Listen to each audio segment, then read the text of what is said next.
भारत सरकार का एक ऐसा राज्य जिसने आजादी के बाद स्वतंत्र रहने की मांग की थी, जिसने भारत सरकार के खिलाफ ही अपनी खुद की सेना खड़ी कर दी थी। साल 1947 में हमें आजादी तो मिल गई, लेकिन ये आजादी तब तक अधूरी रही जब तक कि भारत के बाकी सारे राज्य भारत में शामिल नहीं हो गए। आपने हैदराबाद और कश्मीर जैसी रियासतों का नाम तो सुना ही होगा, लेकिन आपको ये जानकर हैरानी होगी कि आजादी के बाद भारत के विभिन्न प्रांतों को भारत में जोड़ने का असली संघर्ष नॉर्थ ईस्ट के कुछ राज्यों के साथ हुआ था। आज की इस वीडियो में भारत के नॉर्थ ईस्ट में बसे एक राज्य नागालैंड की कहानी से रूबरू होंगे। किस वर्ष और किन शर्तों के साथ नागालैंड भारत का हिस्सा बन पाया था। नमस्कार, मैं संजीव कुमार, सीज मीडिया में आपका स्वागत है। पहले हम नागालैंड से थोड़ा रूबरू हो लें। नागालैंड में 100 से भी ज्यादा जनजातियों के लोग रहते हैं, जिनकी संस्कृति और मान्यताएं अलग अलग हैं। नागा किसी एक अकेली जनजाति का नाम नहीं, बल्कि ये जनजातियों के समूह का नाम है। यहाँ ईसाई धर्म को मानने वाले लोगों की संख्या अधिक है, जो लगभग 88% के आसपास है। नागालैंड भारत के बिल्कुल पूर्वी इलाके में मौजूद है, जिसका म्यांमार के साथ बॉर्डर शेयर होता है, और वो भी इस तरह कि नागालैंड के मोन जिले में एक गांव ऐसा भी है जिसका बीच से बॉर्डर क्रॉस होता है, यानी वहां के लोग एक नहीं बल्कि 2 देशों में रहते हैं। जी हाँ, एक भारत और दूसरा म्यांमार। नागालैंड में 15 से भी ज्यादा भाषाएं बोली जाती हैं और यहाँ इंग्लिश को ऑफिशियल भाषा माना जाता है।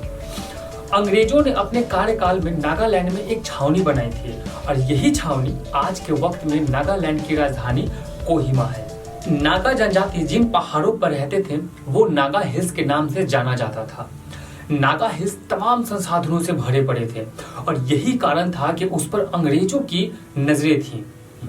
आधिकारिक तौर पर साल 1881 ईस्वी में नागा हिल्स ब्रिटिश भारत का हिस्सा बन गया, लेकिन ऐसा कहा जाता है कि नागा जनजाति के लोग भी ब्रिटिश भारत का हिस्सा अपनी मर्जी से नहीं बने थे, बल्कि इनके साथ भी जबरदस्ती की गई थी। गुलामी के खिलाफ नागा लोगों ने भी अंग्रेजों के खिलाफ विरोध किया था और साल 1918 में नागा क्लब का गठन किया। नागाओं ने साइमन कमीशन से साफ साफ कह दिया था कि हमें हमारे हाल पर छोड़ दीजिए। साल 1947 में जब भारत आजाद हुआ, तब नागाओं ने भी 14 अगस्त 1947 को खुद को आजाद घोषित कर दिया। उसी दिन पाकिस्तान भी अस्तित्व में आया। आजादी के बाद भी नागाओं ने खुद को स्वतंत्र रहने की मांग की थी, लेकिन पाकिस्तान की भांति नागालैंड को अलग देश बनाने की मान्यता नहीं मिली। जवाहरलाल नेहरू ने जैसे तैसे नागाओं को मनाकर उन्हें भारत का हिस्सा बनने के लिए मना लिया, लेकिन इसके बावजूद भी साल 1951 में नागा गुटों ने नागालैंड में एक रेफरेंडम यानी जनमत संग्रह करवा लिया। NNC यानी नागा नेशनल काउंसिल। साल 1946 में NNC की स्थापना करने वाले नागा नेताओं में अंगामी जापू फिजो सबसे विशेष थे। इस रेफरेंडम में एक राय ये भी बनी थी कि नागालैंड हिंदुस्तान से अलग एक आजाद मुल्क बना रहना चाहता है। भारत सरकार यानी उस वक्त के नेहरू ने इस रेफरेंडम को मानने से पूरी तरह इनकार कर दिया। भारत की तरफ से कहा गया कि ऑफिशियली तौर पर नागा इलाका कभी अलग थे ही नहीं, बल्कि वो तो असम का हिस्सा है। भारत सरकार के इस प्रतिक्रिया के बाद NNC नेता जपू फिजो एक कदम और आगे बढ़ते हुए 22 मार्च 1956 को नागा फेडरल गवर्नमेंट यानी नागा संघीय सरकार की स्थापना कर डाली। ये नागाओं की अंडरग्राउंड सरकार थी। अंडरग्राउंड सरकार इसलिए क्योंकि किसी भी देश में एक ही सरकार होती है, जो कि यहाँ पर पहले से भारत सरकार थी। अंडरग्राउंड सरकार से भी बड़ी समस्या थी NFA नागा फेडरल आर्मी। यह एक तरह से नागालैंड के अंडरग्राउंड सरकार की अपनी सेना थी, जो हथियार से लैस थी। नागालैंड के इस हरकत से भारत सरकार पूर्ण रूप से नाखुश था और फिर भारत सरकार के आदेश पर साल 1956 में भारतीय सैनिक मैदान में उतरे और नागालैंड के प्रति कार्रवाई शुरू कर दी। इस कार्रवाई के कारण नागा नेशनल काउंसिल के नेता जपू फिजो नागालैंड से भागकर पूर्वी पाकिस्तान, जो कि अब बांग्लादेश है, वहां पर जा छुपा। भारतीय सेना को लगा कि अब नागा की बिखरी हुई सेना क्या ही कर पाएगी, लेकिन उनका ये सोचना बिल्कुल गलत साबित हुआ। शायद वो ये बात भूल गए थे कि द्वितीय विश्व युद्ध का अनुभव रखने वाले नागा सैनिकों ने ऐसी कई जंगें लड़ी हैं। इसलिए जंगल और पहाड़ी जगह पर भारतीय सेना का डटकर मुकाबला किया। जब भारतीय सेना के हाथों से मामला निकलता हुआ दिखा तो भारत सरकार ने शांति समझौता की पहल की। इस समझौते में असम के कुछ हिस्से को नागालैंड में जोड़ने की बात कही गई। इसके लिए 1960 में भारत के पीएम जवाहरलाल नेहरू को नागा पीपल कन्वेंशन के नेताओं के साथ 16 पॉइंट का एक समझौता करना पड़ा। सीमा विवाद की जड़ में इस समझौते में नागालैंड के कई दावे हैं। उस समझौते में नागाओं द्वारा कहा गया कि नागा राज्य का जो हिस्सा ब्रिटेन ने असम में जोड़ दिया था उसे वापस किया जाए, जिस पर भारत सरकार की सहमति रही। इसके बाद दिसंबर 1963 को आधिकारिक तौर पर नागालैंड भारत का राज्य बना। इसके अलावा राज्य बनने के बाद भारत के संविधान में कश्मीर में 370 की तरह ही नागालैंड में 371 लागू किया गया, जिससे नागालैंड को एक विशेष राज्य का दर्जा मिला। लेकिन अभी भी असम के साथ सीमा विवाद खत्म नहीं हुआ था।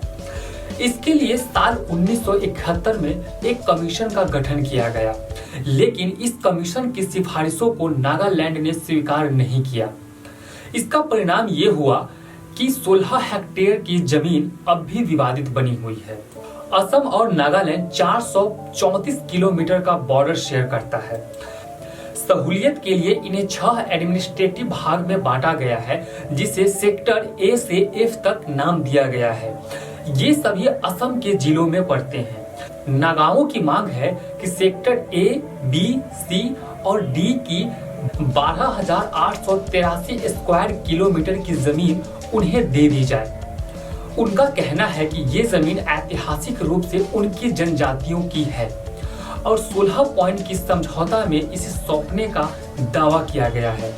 लेकिन इस बात पर असम सरकार पूरी तरह से सख्त है। असम सरकार का कहना है कि लगभग पिछले 100 सालों से ये सारे इलाके असम की देखरेख में हैं। इसके अलावा केंद्र सरकार की तरफ से इन पर हक छोड़ने को लेकर असम को कभी कुछ नहीं कहा गया। ऐसे में वो ऐसा क्यों करे? इतना ही नहीं, असम का नागाओं पर ये भी आरोप है कि नागाओं ने बॉर्डर से लगे जिलों में 660 स्क्वायर किलोमीटर जमीन पर कब्जा कर रखा है। इस तरह दोनों एक दूसरे की जमीन पर दावा करते रहते हैं। मामले को सुलझाने के लिए बाद में साल 1985 में शास्त्री कमीशन का गठन किया गया। कमीशन ने असम नागालैंड सीमा को अंतिम रूप देने के लिए कई सिफारिशें की। इसमें दोनों राज्यों के दावों को ध्यान में भी रखा गया, लेकिन असम सरकार उस फैसले को मानने से इनकार कर दिया और वो इस समस्या को खत्म करने के लिए कोर्ट में जाने की बात कहने लगा। और हुआ भी यही, यानी साल 1988 में असम सरकार ने विवादित बॉर्डर की समस्या सुलझाने के लिए सुप्रीम कोर्ट की शरण ले ली, जिसके बाद सितंबर 2006 में कोर्ट ने सुप्रीम कोर्ट के रिटायर्ड जज की अध्यक्षता में 3 सदस्यों की लोकल कमीशन गठित कर दी। इस कमीशन को यह निर्णय लेना था कि असम बॉर्डर की स्थिति क्या है। कमीशन ने अपनी रिपोर्ट कोर्ट को सौंप दी है, लेकिन अभी तक इस पर कोई अंतिम फैसला नहीं आया है। इस तरह आज भी नागालैंड देश के उन राज्यों में शामिल है जिसे अपनी ही जमीन के लिए अपने ही देश से लड़ना पड़ता है। आज की ये जानकारी आपको कैसी लगी हमें कमेंट करके जरूर बताएं। अगर आज का ये वीडियो आपको पसंद आया हो तो कृपया लाइक, शेयर और सब्सक्राइब करना न भूलें। धन्यवाद।